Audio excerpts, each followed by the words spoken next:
was a preacher's son, and when his daddy would visit, he'd come along.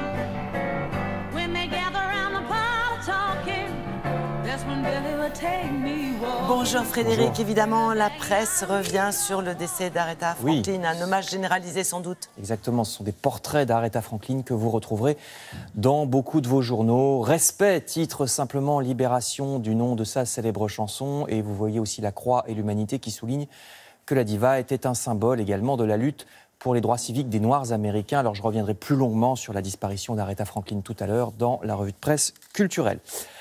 Pour le reste, il y a une idée générale dans les journaux de ce matin, celle d'un questionnement des pouvoirs publics. Les diverses autorités qui nous gouvernent le font-elles toujours de manière très responsable? Question qui se pose d'abord évidemment suite à la catastrophe du pont de Gênes. Et j'attire votre attention sur cette photo qui adopte un angle qu'on n'a pas encore beaucoup vu. Le Figaro nous montre le pont vu d'en dessous, ce qui met en évidence le fait qu'il passe vraiment juste au-dessus des immeubles. C'est impressionnant.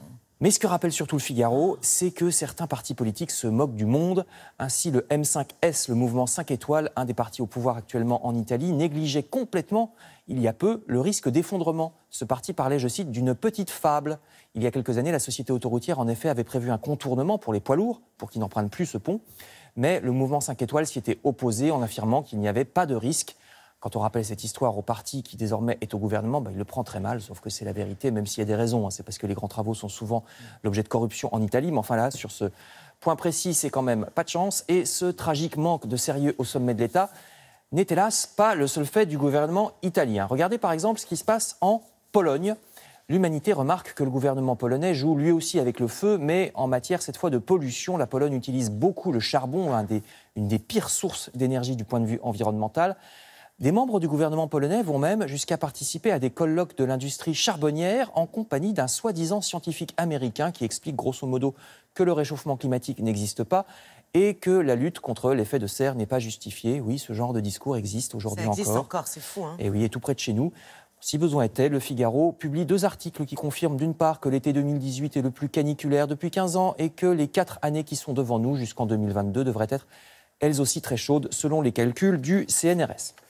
Malheureusement, il n'y a pas qu'en Pologne et en Italie que les gouvernements ne sont pas à la hauteur. Chez nous aussi, et c'est toujours le Figaro qui dénonce, cette fois dans le domaine du maintien de l'ordre.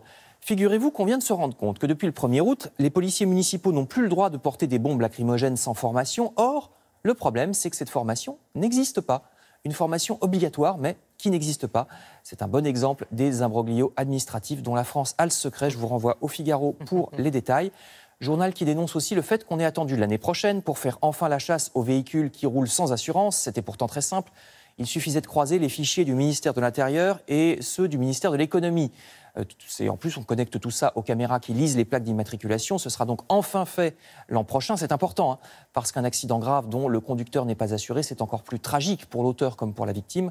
Mais donc, on a attendu 2019. Je termine par 2 pays, au contraire, qui n'ont pas peur de prendre le taureau par les cornes. Vous lirez dans Les Échos que les Pays-Bas critiquent vertement en ce moment les écoles que le très autoritaire président turc Erdogan veut organiser pour les Turcs, mais sur le sol européen, ce qui est vu comme une tentative de mainmise sur les esprits de la diaspora turque, jusque dans la tête des enfants. Enfin, à l'autre bout du monde, vous voyez que la Nouvelle-Zélande, elle, vient d'interdire aux étrangers qui ne vivent pas sur son sol d'acheter de l'immobilier, ce qui, depuis quelques années, avait fait exploser les prix avec notamment de très riches Chinois qui investissent en Nouvelle-Zélande sans y mettre jamais les pieds.